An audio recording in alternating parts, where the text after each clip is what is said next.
Hello students, welcome back to my YouTube channel, The Genius Phases. Dear students, today we are going to discuss about the proof of Ohm's law.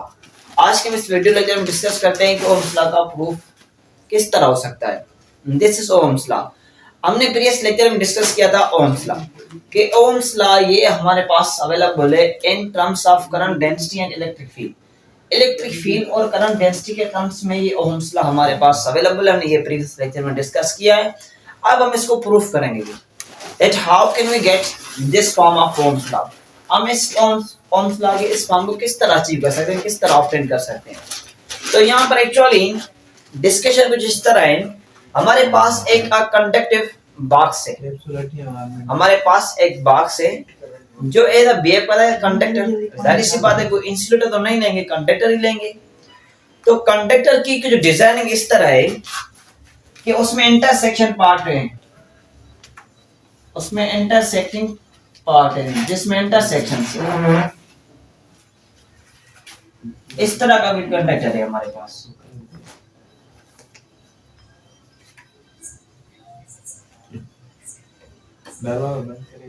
इस तरह का कोई conductor हमारे पास available.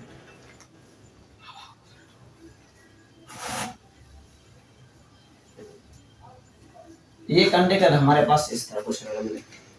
इस conductor में intersecting part है, एक intersection part ये, एक ये, एक ये। इसमें एक इंटरसेक्शन पार्ट ये, एक ये, एक ये। ओके, इस इंटरसेक्शन के दरमियान में जो डिस्टेंस है उसको हम शो करते हैं लैम्डा के साथ। This is lambda. Lambda is actually length between two intersecting part of this box. ये किसी बॉक्स के जो इंटरसेक्टिंग पार्ट के दरमियान जो डिस्टेंस है वह हमारे पास लैम्डा। ओके, दूसरी पॉइंट, जब हम इस सर्किट को, इस कंडक्टर मटेरियल को इलेक्ट्रिक फील्ड प्रोवाइड करते हैं, तो इलेक्ट्रिक फील्ड प्रोवाइड करने से यहां पर चार्जेस के ऊपर फोर्स एक्सर्ट होती है। इलेक्ट्रिक फील्ड प्रोवाइड करने से इन मटेरियल्स पर क्या होता है, एक फोर्स एक्सर्ट होता है, एक फोर्स अपीयर होता है। वो फोर्स क्या करता है, इन इलेक्ट्रिक चार्जेस को मूव कराने में हेल्प करता है। ये कंडक्टर है, इसमें फ्री चार्जेस अवेलेबल है। तो क्या होगा, जैसे ही हम इसको पोटेंशियल प्रोवाइड करेंगे तो पोटेंशियल प्रोवाइड करने से यहाँ पर एक इलेक्ट्रिक फील्ड बनेगी। तो हमने पढ़ा है electric field is equal to force experience per unit charge. तो फोर्स किसके इक्वल हो जाएगा, force will becomes equal to this one. तो ये फोर्स हमारे पास इस चार्जेस को मूव कराने के लिए रेस्पॉन्सिबल है। Okay, so keep in mind this force is very small. इस फोर्स की वजह से जो इनकी वेलोसिटी होगी वो near about equal to zero होगी, वो near about equal to zero होगी। ओके, सेम वे से हमने प्रीवियस लेक्चर में ये बात डिस्कस की थी कि हमारे पास एक रिलेशन था करंट डेंसिटी सिग्मा, जिसको कहते हैं conductivity E V cross B।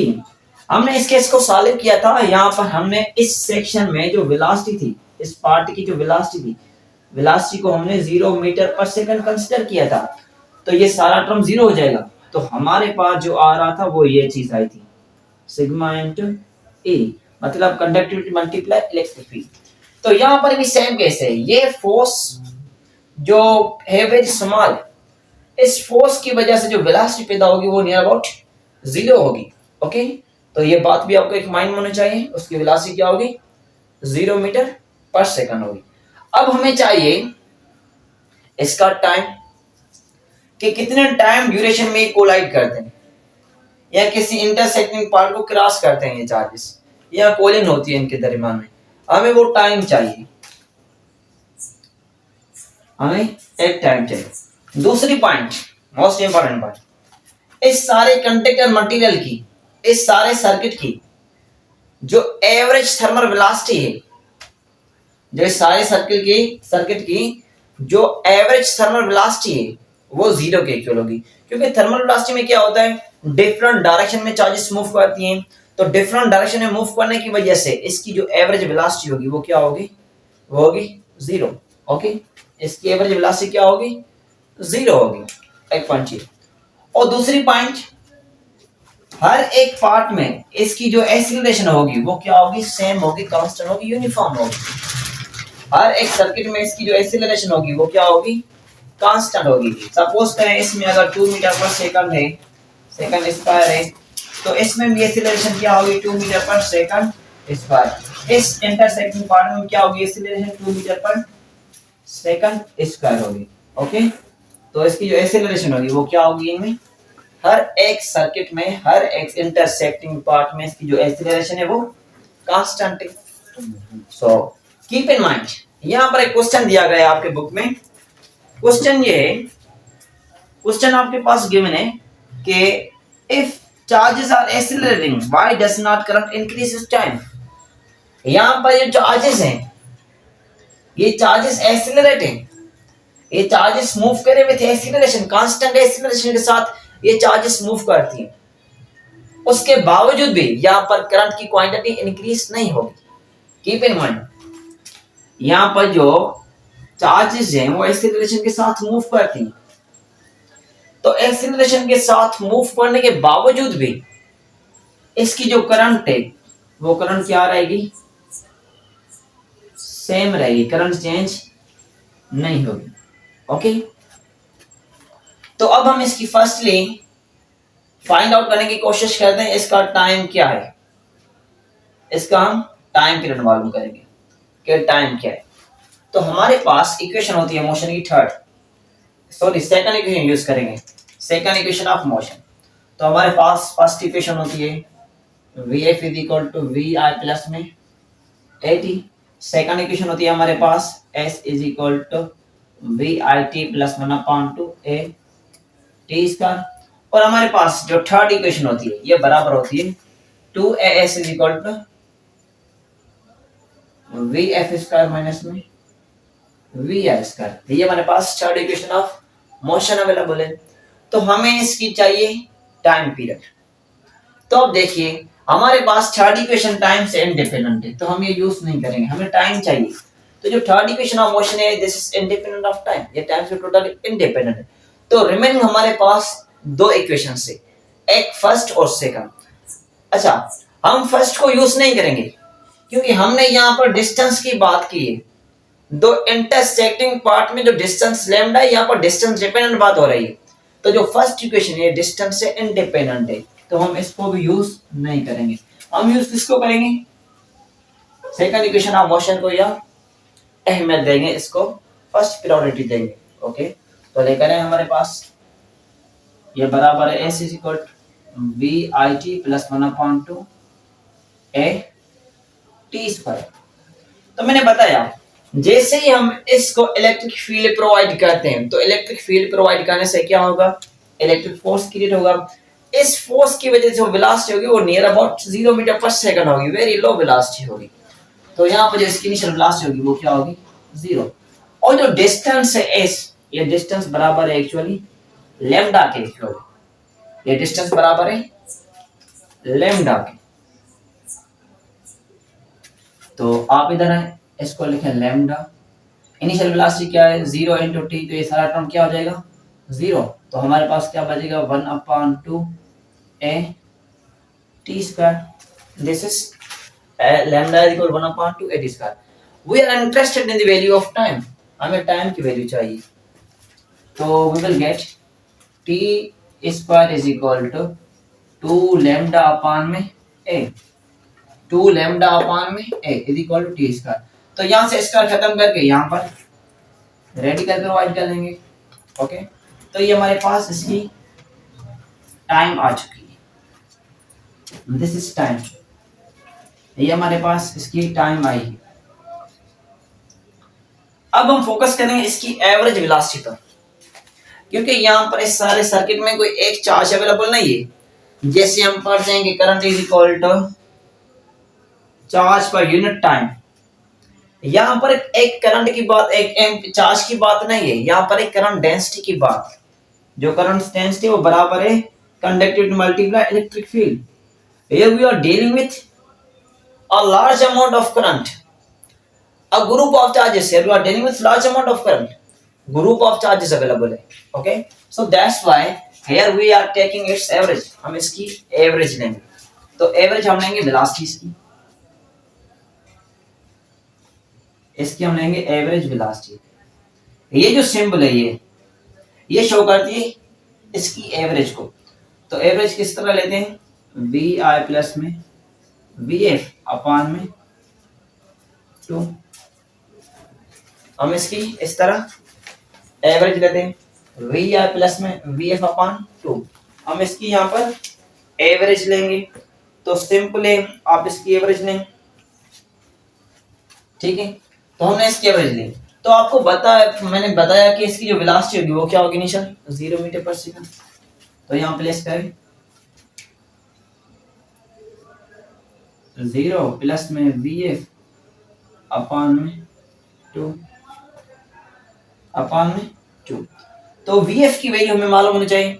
हमने पढ़ा है फर्स्ट इक्वेशन के हवाले से कि फर्स्ट इक्वेशन बराबर होती है V F is equal to V I plus में 80। तो यहाँ पर जो इनिशियल वेलोसिटी है वो किसके इक्वल है, 0 के इक्वल है। तो हमारे पास जो वी एफ आएगी this will becomes equal to 80। V F हमारे पास बराबर है किसके इक्वल, 80 के इक्वल है।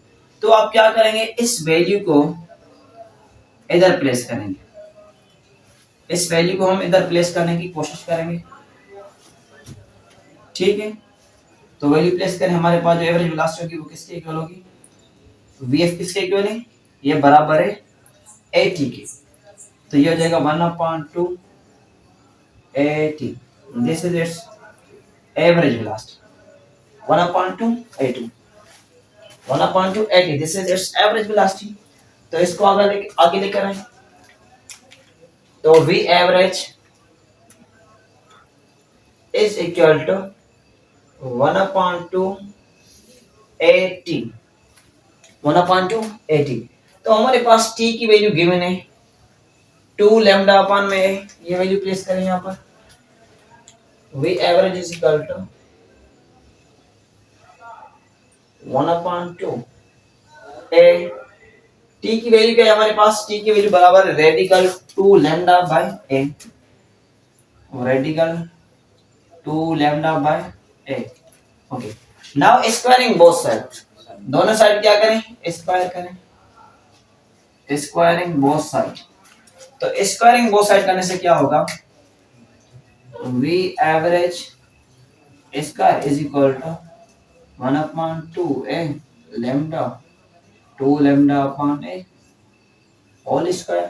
ओके, तो इसको सॉल्व करें, V average square is equal to 2 का स्क्वायर होगा 4, a का स्क्वायर होगा a स्क्वायर, और यहाँ से रेडिकल खत्म हो जाएगा, ये हो जाएगा 2 lambda bye a, 2 lambda bye a। तो यहाँ सिंपलीफाई करें, ये आप सिंपलीफाई कर सकते हैं, a से cancel, 1 to the 2 2 to the 4। so we average square is equal to what, we average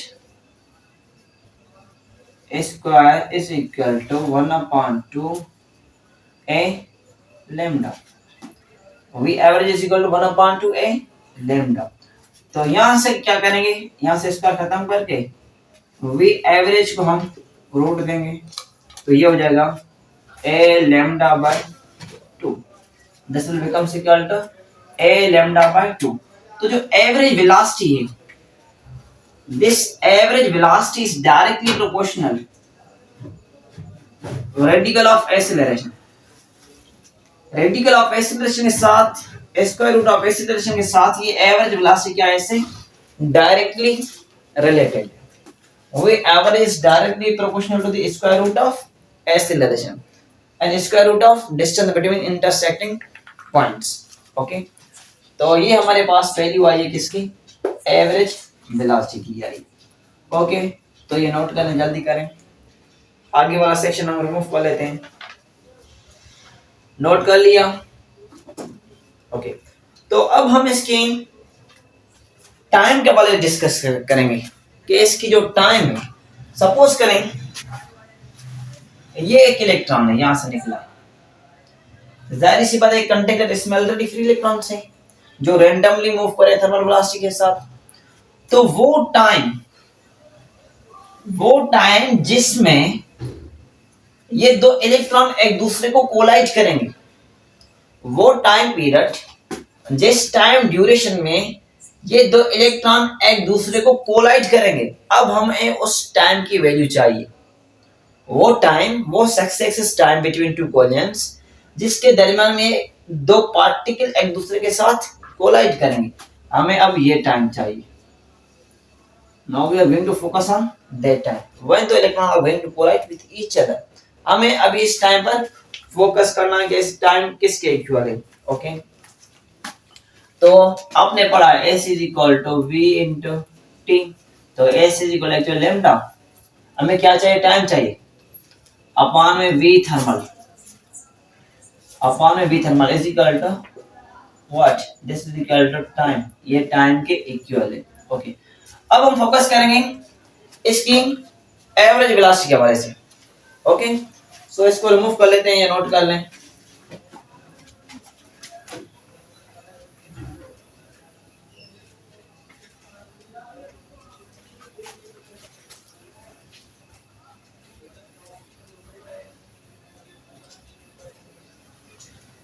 तो आपको ये रिलेशन मायने होना चाहिए। हमारे पास रिलेशन आया था कि V average is equal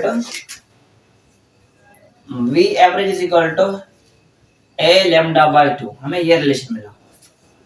okay, कि जो एवरेज वेलोसिटी है this is directly proportional to the square root of acceleration. तो इसकी बेसिस पर एमसीक्यूज आ सकता है कि the relationship between average velocity and acceleration is option A, average velocity यहां इस तरह आएगा, which of the following statement is correct one about the electrons, average velocity of electrons. Option A, the average velocity of electrons is directly proportional to the cube root of acceleration. Option B, the average velocity is directly proportional to the single one acceleration with power 1.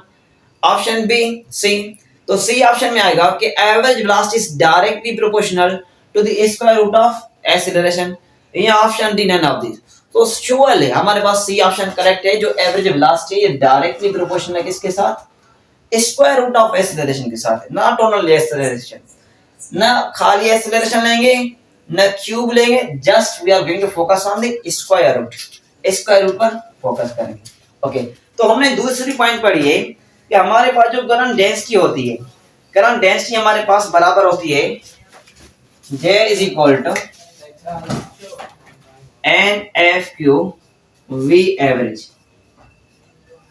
हमारे पास जो current density ये बराबर होती है इसके की, current density is equal to JNFQ V average.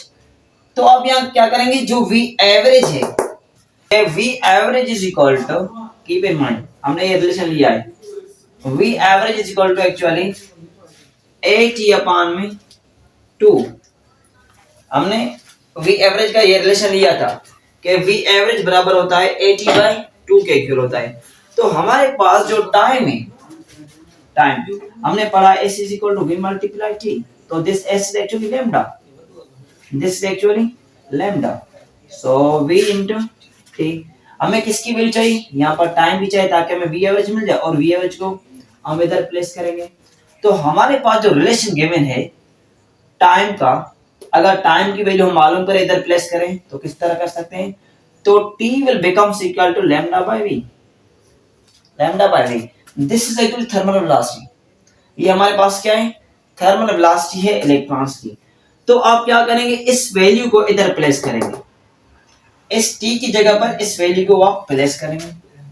So place it, V average is equal to A upon 2, और हमारे पास जो T है, T किसके इक्वल है, this T is actually equal to lambda by V। ये T हमारे पास बराबर है लैम्डा बाय V के। तो हमारे पास फाइनली जो रिलेशन आया है V एवरेज का, ये आया है किसके इक्वल, A लैम्डा अपॉन में 2V। This V is actually thermal velocity, keep in mind ये हमारे पास क्या है, ये थर्मल वेलोसिटी है। तो आप इजीली क्या कर सकते हैं, इस V एवरेज की वैल्यू को इधर प्लेस कर सकते हैं, इसमें कोई कंफ्यूजन की बात नहीं, बिल्कुल इजी है। आप क्या करेंगे, इस V एवरेज के वैल्यू को जो मिला A अपॉन 2 लैम्डा अपॉन में V थर्मल, आप इस वैल्यू को इधर प्लेस करें, इसको इधर लेकर आते हैं। तो हमारे पास जो बराबर होती है J is equal to N F Q V average. तो वी एवरेज की वैल्यू क्या है हमारे पास, अब ये प्लेस करेंगे। तो current density is equal to N F Q V average. वी एवरेज की वैल्यू क्या है हमारे पास, ए लैम्डा अपान में 2 थर्मल, ये हमारे पास है। ठीक है, तो आप इसको सिंपलीफाई कर सकते हैं, N F q lambda upon में क्या है 2v थर्मल इनटू रिमेनिंग क्या बचा हमारे पास, एक्सेलरेशन। रिमेनिंग हमारे पास क्या बचा है, एक्सेलरेशन। तो हमने पढ़ा F is equal to m a, F is equal to a की वैल्यू क्या है, F अपान में m। तो आप क्या करेंगे, इस a की जगह पर ये वैल्यू प्लेस करेंगे F अपान m। तो आप इस वैल्यू को प्लेस कर सकते हैं यहाँ पर। तो हमारे पास जो करंट डेंसिटी है बराबर है किसके, N F q lambda upon में 2v। अब नहीं किसका ये थर्मल है, सो keep in mind this electric thermal. तो हमारे पास जो a है, a का वैल्यू क्या है, f अपान में m, this equal to f upon में m। तो ये दिस एक्चुअली फोर्स, तो हमारे पास फोर्स बराबर है QE के। This force is actually equal to charge into electric field. तो आप वैल्यू ये प्लेस कर लें, n F q lambda upon 2v into f किसके इक्वल है, QE अपॉन में m। It is clear, okay. तो now we will get q multiply get q, we will get q square n f q square into lambda upon में 2v thermal and m and remaining क्या बचा हमारे पास, e। देखिए don't confuse, this very simple very easy. QE upon m, यहां से repeat करते हैं, acceleration बराबर किसके, f अपॉन m।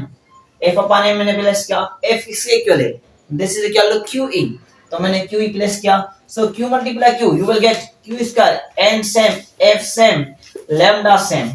तो यहाँ क्या बचा, a बचा। तो रिमेनिंग क्या है, डिवाइड में 2v into m, 2v into m मैंने सेम रख लिया। तो ये सारा टर्म दिस एक्चुअली कांस्टेंट, ये कांस्टेंट टर्म है, ये बराबर है कंडक्टिविटी के, this is equal to conductivity. So keep in mind most important point, हमारे पास जो कंडक्टिविटी ये बराबर होती है N F Q square into lambda upon में 2vm अपॉन में 2vm। सो हम इस सारी वैल्यू की जगह पर प्लेस कर सकते हैं conductivity into in, conductivity into in. तो हमारे पास फाइनली ओम्स लॉ का प्रूफ आ चुका है कि जो करंट डेंसिटी है ये बराबर है conductivity times of electric field. So finally we have prove that, या इस तरह क्वेश्चन आ सकता है यहां पर, how can you say that current density is equal to conductivity times of electric field. इस तरह भी आ सकता है, या इस तरह भी क्वेश्चन आ सकता है, prove the Ohm's law in terms of current density and electric field. Current density और इलेक्ट्रिक फील्ड के टर्म्स में प्रूफ करें, या मैंने पहले जैसे बताया इस तरह भी आ सकता है, how can you say that current density is equal to conductivity times of electric field. तो ये सारी सेम बात है, ओके। तो फाइनली हमारे पास इसका प्रूफ आ चुका है, जो हमने चाहिए था वो हमने इसको प्रूफ कर लिया है, okay. So if you any question you are free to ask, अगर कोई क्वेश्चन है तो आप क्वेश्चन पूछ सकते हैं। तो फाइनली हमने इसको प्रूफ कर लिया है। सो हम कोशिश करेंगे कि इसकी जो सारी की पॉइंट्स हैं, इस टॉपिक की जो भी सारी की पॉइंट्स हैं, मैं वो डिस्क्रिप्शन में टाइप कर लूंगा, ओके। सो काइंडली उन पॉइंट्स पर आप फोकस करेंगे, okay viewers, if you have any question you are free to ask, okay viewers, thank you, see you next।